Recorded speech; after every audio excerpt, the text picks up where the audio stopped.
Good morning everyone. Welcome to my channel Pooja Gyan Kosh. पूजा ज्ञान कोश में आपका बहुत बहुत स्वागत है। मेरा यह वीडियो कक्षा बीए प्रथम वर्ष के राजनीति विज्ञान विषय के पाठ्यक्रम पर आधारित है। मेरा विषय है राजनीतिक सिद्धांत और प्रकरण है नागरिकता। मेरा टॉपिक है नागरिकता। इस वीडियो में हम नागरिकता के बारे में जानेंगे। वीडियो शुरू करने से पहले एक ज़रूरी बात कि अगर अभी तक आप मेरे चैनल को सब्सक्राइब नहीं किए तो प्लीज़ मेरे चैनल को ज़रूर से ज़रूर सब्सक्राइब कर ले। नागरिकता को जानने के लिए पहले नागरिक को जानना होगा। साधारण बोलचाल की भाषा में एक राज्य में रहने वाले सभी व्यक्तियों को नागरिक कहा जाता है, लेकिन ऐसा कहना उचित नहीं है। राज्य में कुछ ऐसे विदेशी भी रहते हैं जो व्यापार या भ्रमण आदि के लिए एक विशेष देश से आए हुए होते हैं। इन विदेशियों को नागरिक नहीं कहा जा सकता है। नागरिक केवल ऐसे व्यक्तियों को कहा जा सकता है जिसे राज्य की ओर से सभी कानूनी एवं राजनीतिक अधिकार प्रदान किए गए हो, जैसे मत देने का अधिकार, विचार और भाषण की स्वतंत्रता का अधिकार आदि। जिस राज्य में नागरिक को कानूनी एवं राजनीतिक अधिकार की प्राप्ति होती है, उस नागरिक को उस राज्य की नागरिकता की प्राप्ति हो जाती है। अरस्तू के अनुसार एक नागरिक वह है जिसे राज्य के शासन में कुछ भाग प्राप्त हो और जो राज्य द्वारा प्रदान किए गए सम्मान का उपभोग करता हो।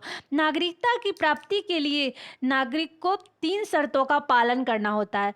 पहला शर्त है राज्य की सदस्यता, दूसरा शर्त है राज्य के द्वारा सामाजिक एवं राजनीतिक अधिकार प्रदान करना और तीसरा शर्त है राज्य के प्रति भक्ति।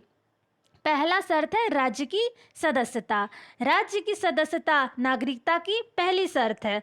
नागरिक बनने के लिए आवश्यक है कि व्यक्ति राज्य का सदस्य हो। दूसरी शर्त है राज्य द्वारा सामाजिक एवं राजनीतिक अधिकार प्रदान करना।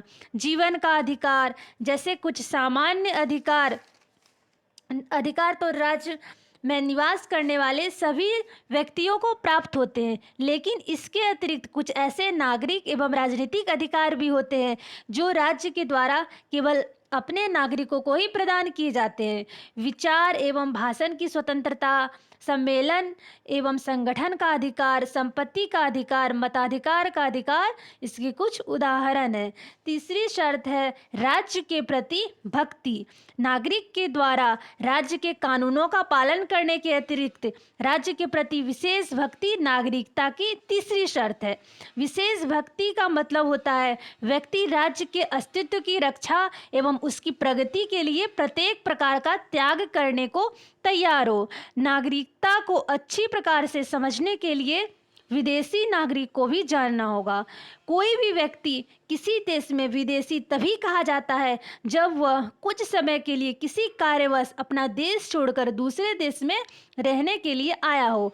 विदेशी भी 3 प्रकार के होते हैं। पहले निवासी विदेशी और दूसरा अस्थायी विदेशी और तीसरा राजदूत। निवासी विदेशी वे विदेशी होते हैं जो अपना पहले का देश छोड़कर किसी ऐसे देश में आ गए हो जहां वे सदा रहना चाहते हो और नागरिकता प्राप्ति की शर्तों को पूरा कर रहे हो। नागरिकता प्राप्ति की शर्तों को पूरा कर देने के बाद प्रार्थना पत्र देकर ये विदेशी भी उस देश की नागरिक बन जाते हैं।